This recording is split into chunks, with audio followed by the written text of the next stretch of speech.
नमस्कार, वंदे मातरम। आज के इस वीडियो में बात करते हैं ब्रिटेन की, ब्रिटेन के शासन व्यवस्था की।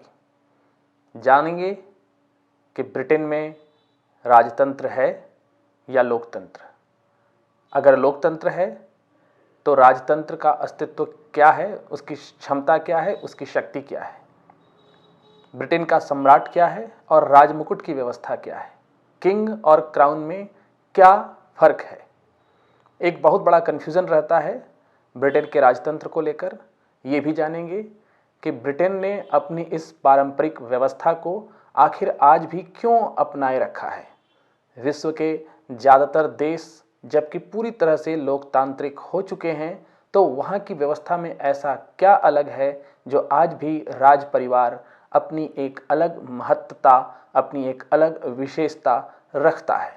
इन सभी बातों को समझते हुए इन सभी बातों का उत्तर प्राप्त करेंगे और पूरी समग्रता के साथ इसको समझने की कोशिश करेंगे। तो आइए शुरू करते हैं। ब्रिटेन में संसदीय शासन व्यवस्था है और संसदीय शासन व्यवस्था की एक खासियत होती है कि वहाँ कार्यपालिका के दो प्रधान होते हैं, औपचारिक प्रधान और वास्तविक प्रधान। देश की सत्ता तो कार्यपालिका के वास्तविक प्रधान के पास होती है, लेकिन देश का औपचारिक प्रधान कोई और होता है और जो वास्तविक प्रधान होते हैं वो राज्य के अध्यक्ष नहीं होते, और जो राज्य के अध्यक्ष होते हैं वो सिर्फ नाम मात्र के अध्यक्ष होते हैं।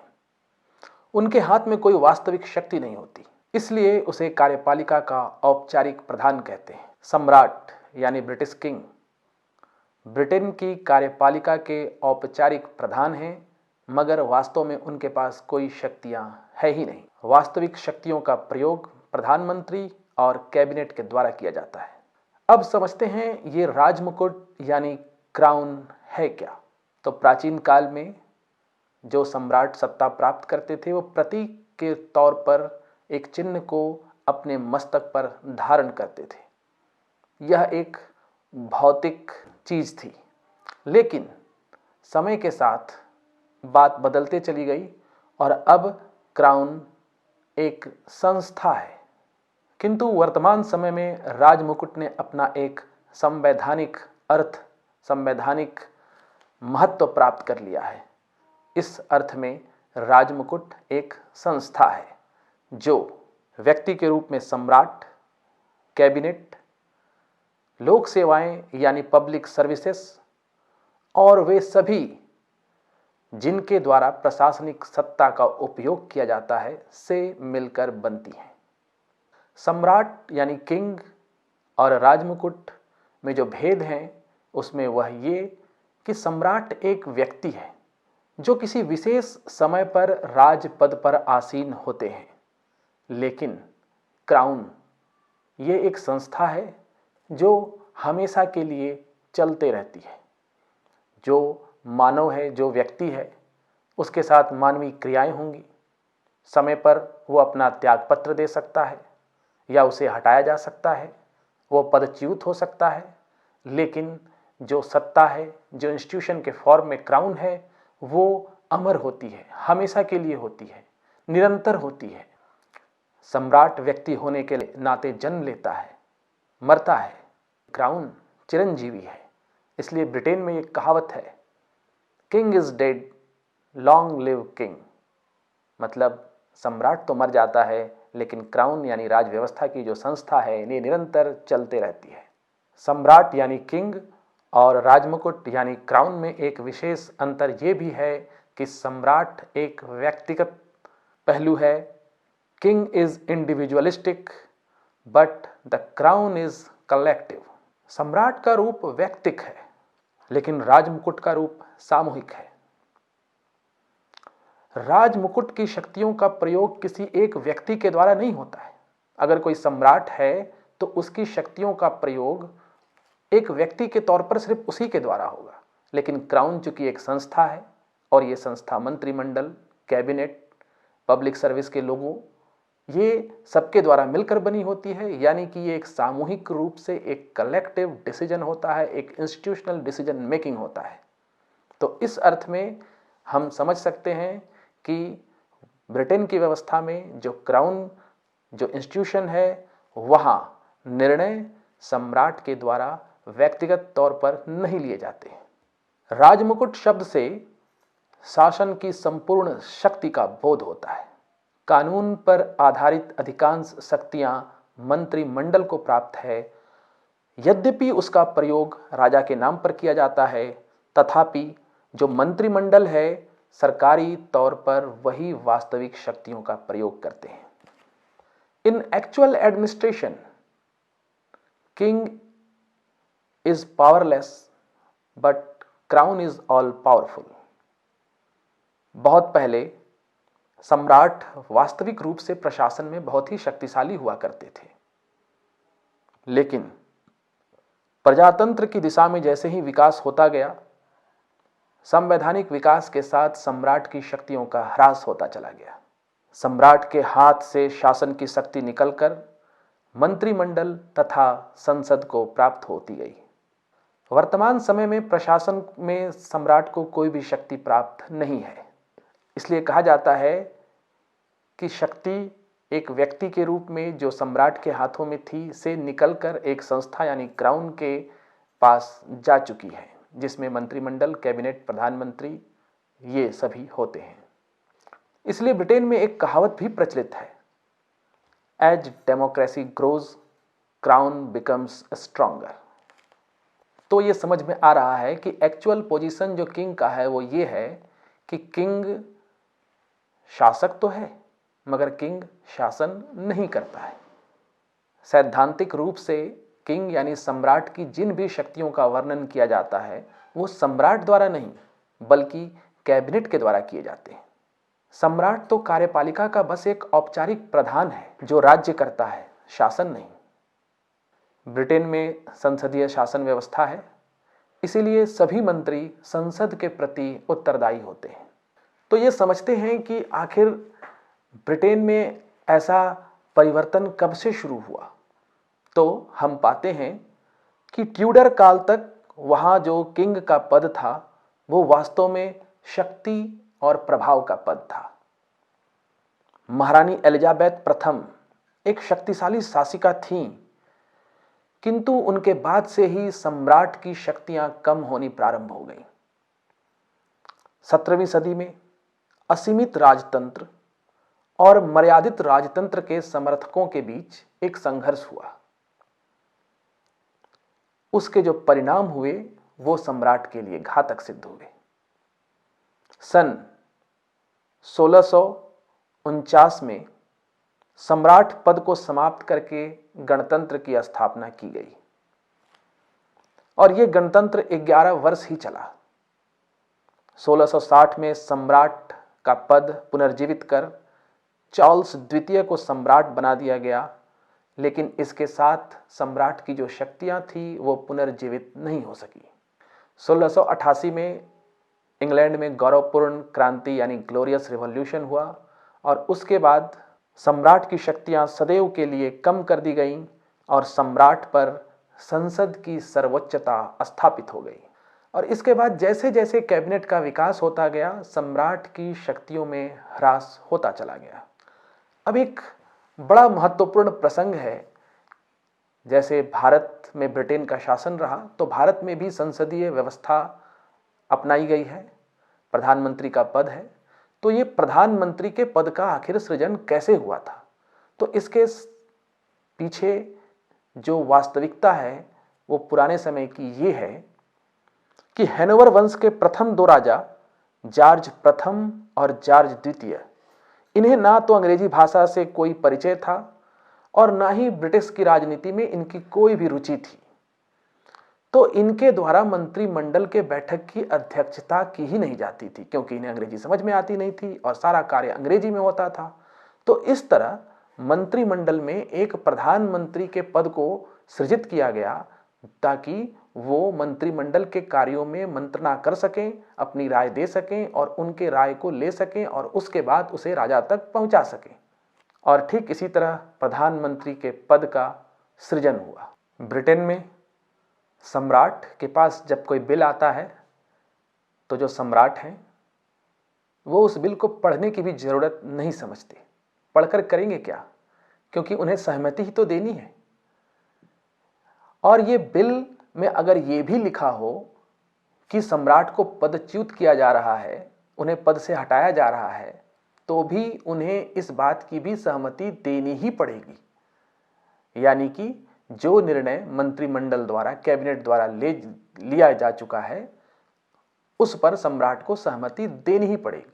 1936 में जब सम्राट एडवर्ड अष्टम को श्रीमती सिम्पसन, मिसेस सिम्पसन एक महिला थी जिससे विवाह करने के कारण ब्रिटेन में स्थिति बड़ी दुविधापूर्ण हो गई थी, और ये वहाँ के शासन व्यवस्था में, वहाँ के संसद में ये किसी को ये बात पसंद नहीं आई, काफ़ी विरोध हुआ, और इसके चलते सम्राट के पास एक प्रस्ताव गया जिसमें ये था कि उन्हें पद छोड़ना है, और सम्राट को इस प्रस्ताव को स्वीकार करना पड़ा।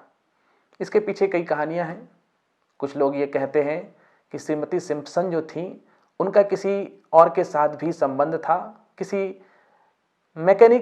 कार मैकेनिक के साथ भी उनका संबंध था। तो ये राजमहल के लिए, राज परिवार के लिए एक बहुत ही ग्लानिपूर्ण बात थी। इसीलिए उन्हें अपने सम्राट के पद से भी, यानी कि उनके पास जो प्रस्ताव आया खुद उनके पदच्युत होने का, उनको उस पर भी अपनी सहमति देनी पड़ी और उन्हें पद से हटाया गया।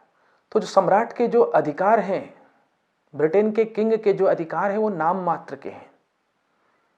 अब बहुमत, जो भी दल सदन में बहुमत लाएगा, सदन में बहुमत का जो नेता होगा वो प्रधानमंत्री चुना जाएगा।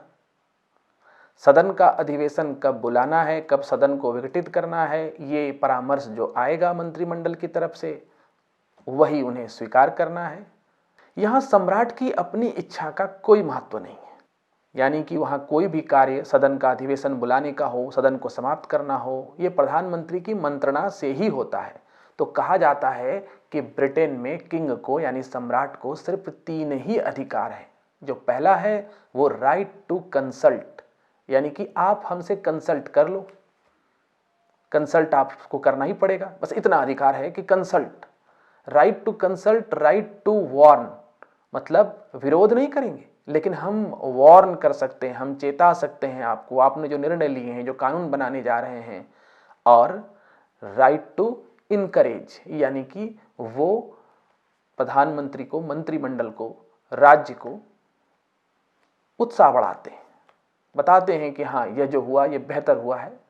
लेकिन चूंकि वो एक ऐसी व्यवस्था है कि विदेश के साथ संबंध हो या अन्य राजकीय कार्य हो, तो सारे दस्तावेज उनके पास आते हैं, उनके पास जो प्रधानमंत्री हैं वो जाते हैं। जैसे हमारे यहाँ राष्ट्रपति सिर्फ एक हस्ताक्षर मशीन है, करीब करीब वही स्वरूप वहाँ भी है किंग के साथ। वर्तमान समय में शासन व्यवस्था में सम्राट की स्थिति को स्पष्ट करने के लिए ब्रिटेन में एक कहावत का प्रमुख तौर पर उपयोग किया जाता है कि king can do no wrong, सम्राट कोई त्रुटि नहीं कर सकता। शाब्दिक दृष्टि से इसका अर्थ है कि सम्राट जो कुछ भी करता है ठीक ही करता है, और उसके किसी भी कार्य में कोई त्रुटि नहीं रहती है। किंतु सम्राट के संबंध में जो ये कहावत है, इस प्रचलित कहावत का संवैधानिक अर्थ भी है। पहला, सम्राट कानून से ऊपर है, यानी कि जब वो सम्राट है तो किसी भी गलती के लिए, उसके किसी भी जो कानून के अंतर्गत जो बातें होंगी उसके उल्लंघन के लिए उसे न्यायालय में दोषी नहीं ठहराया जा सकता। उसके विरुद्ध न्यायालय में कोई दीवानी, यानी कि कोई सिविल या कोई क्रिमिनल मुकदमा नहीं चलाया जा सकता। कानूनी दृष्टि से किंग कभी अपराधी हो ही नहीं सकता।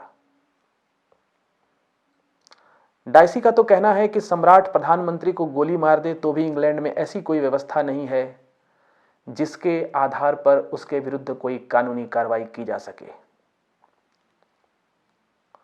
और इसका दूसरा संवैधानिक मतलब यह है कि सम्राट चूंकि कोई निर्णय खुद नहीं लेता, कैबिनेट के द्वारा निर्णय लिया जाता है, इसीलिए सम्राट कोई गलती नहीं कर सकता। उसके कार्यों के लिए कैबिनेट को ही उत्तरदायी ठहराया जा सकता है। अब जो निर्णय सम्राट खुद लेता ही नहीं है, उसके लिए सम्राट को कैसे गलत ठहराया जा सकता है? क्योंकि सम्राट, जैसे पहले बताया गया, उसके लिए तो बिल को पढ़ना भी जरूरी नहीं है, यानी वह एक औपचारिकता मात्र है।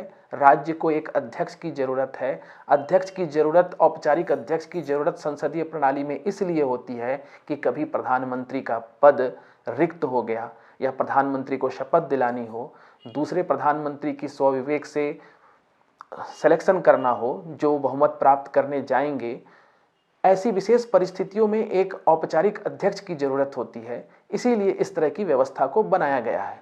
भारत में यह कार्य राष्ट्रपति के द्वारा चुना किया जाता है, लेकिन चूंकि भारत गणतंत्र है तो यहाँ राष्ट्रपति भी जनता के चुने हुए प्रतिनिधियों के द्वारा चुन कर आते हैं। लेकिन अब समझते हैं कि ब्रिटेन ने आज भी राजतंत्र को क्यों अपनाए रखा है, क्यों वहाँ औपचारिक प्रधान राज्य के अध्यक्ष के तौर पर आज एक राज परिवार, वहाँ जो ब्रिटिश किंग हैं, जो क्वीन एलिजाबेथ हैं अभी, वही क्यों इस पद को होल्ड करती है, ये समझते हैं। तो ये जो राजपद है, ये इंग्लैंड में सर्वोच्च ऐतिहासिक महत्व की संस्था है। इंग्लैंड में 829 से सम्राट एडवर्ड के समय से राजतंत्र चला आ रहा है, तो ये काफी सालों पुराना है। ब्रिटेन के लोग थोड़े रूढ़िवादी होते हैं, परंपरा को बनाए रखना चाहते हैं। राजतंत्र ब्रिटिश जनता के स्वभाव से जुड़ चुका है। वर्तमान समय में वहाँ राजपद को जो इतना अधिक सम्मान प्राप्त है, उसका बहुत सारा श्रेय राजपद जो धारण करने वाले व्यक्तियों के व्यक्तित्व और कार्यों को दिया जा सकता है। रानी विक्टोरिया जो थी, उन्होंने अपने प्रभावशाली व्यक्तित्व और बदली हुई परिस्थितियों के अनुसार वैधानिक शासन के रूप में कार्य करके राजपद के लिए बहुत सम्मान अर्जित किया था। रानी विक्टोरिया के समय में ब्रिटिश साम्राज्य ने जो भव्यता प्राप्त की, उसने वहां सम्राट के प्रति श्रद्धा को बढ़ाया था। वर्तमान समय में इंग्लैंड में राजतंत्र के बने रहने का कारण है राजतंत्र का लोकतंत्रीकरण।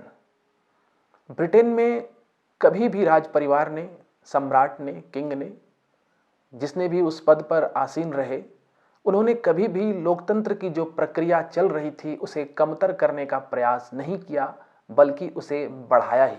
ब्रिटेन में राजपद का लोकतंत्रीकरण बहुत ही शांतिपूर्ण तरीके से हुआ।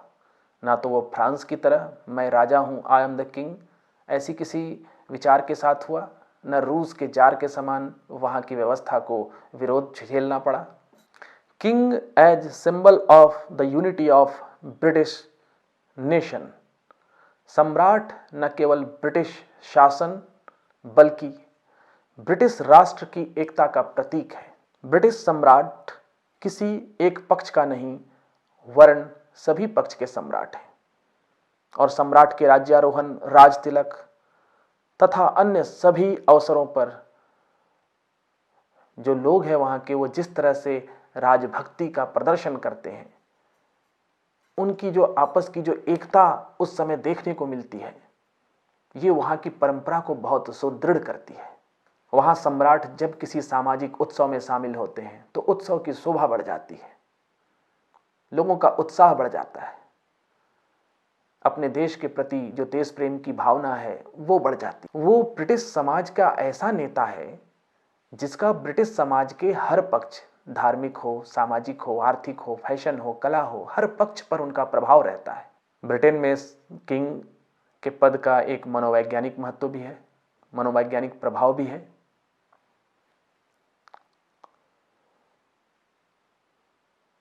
यह जनता के लिए राज्य का एक साकार रूप सा बन चुका है। वहां के साधारण व्यक्ति के लिए देश, राष्ट्र, सरकार, राज्य, इन जो चीजों के अलावा जब वो राजा को देखता है, किंग को देखता है, सम्राट को देखता है, तो ये एक मूर्त यानी कि एक भौतिकवादी स्वरूप में उसके जो भावनाएं हैं, उसका वो जो प्रतीक है, उसके सीधे तौर पर उसका साक्षी बनता है। तो ये परंपरागत रूप से ब्रिटेन के लिए काफी महत्व की बात है। अब सम्राट यानी किंग की व्यवस्था रहने से ब्रिटिश के शासन व्यवस्था को क्या लाभ होते हैं, अगर वो इस परंपरा को क्यों नहीं बदलना चाहते हैं, जरा इसको भी समझते हैं। संसदीय प्रजातंत्र में कार्यपालिका के वास्तविक प्रधान के साथ साथ एक औपचारिक प्रधान के होने से कुछ विशेष कार्य जो होते हैं वो बड़ी आसानी से संपन्न होते हैं। जैसे एक प्रधानमंत्री के त्यागपत्र के बाद दूसरे प्रधानमंत्री को पद ग्रहण करने के लिए आमंत्रित करना, व्यवस्थापिका का अधिवेशन बुलाना, बुलाए गए किसी अधिवेशन को या व्यवस्थापिका के अधिवेशन को स्थगित करना, लोकप्रिय सदन को विघटित करना। अब अगर ब्रिटेन में राजपद को समाप्त कर दिया जाए तो वहां भारत जैसे एक व्यवस्था की जरूरत होगी, राष्ट्रपति के एक पद की जरूरत होगी, चुनाव की आवश्यकता महसूस होगी, चुनाव में धन खर्च भी होगा। ब्रिटेन में जो सम्राट हैं उस पर ब्रिटेन का खर्चा बहुत ही कम आता है। वहाँ की व्यवस्था ऐसी है, वहाँ की इकोनॉमी का एक बहुत ही कमतर हिस्सा ये पूरी ऐसी व्यवस्था पर खर्च किया जाता है, क्योंकि ये व्यवस्था पारंपरिक रूप से चली आ रही है। इसीलिए अगर कोई नई व्यवस्था वहाँ बनाई गई तो ये वहाँ के आर्थिक रूप से भी, वहाँ के इकोनॉमी के हिसाब से भी ये देश के लिए नुकसानदेह ही सिद्ध होगा। अब ये समझते हैं कि आखिर ब्रिटेन में किंग यानी सम्राट को इतना प्रभाव प्राप्त क्यों है।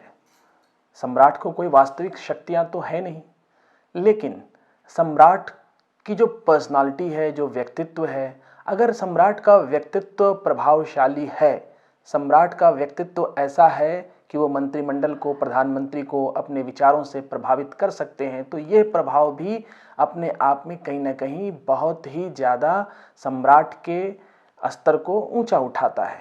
सम्राट की जो बातें हैं, सम्राट की जो वैल्यू है, हम कह सकते हैं कि ये बनी रहती है।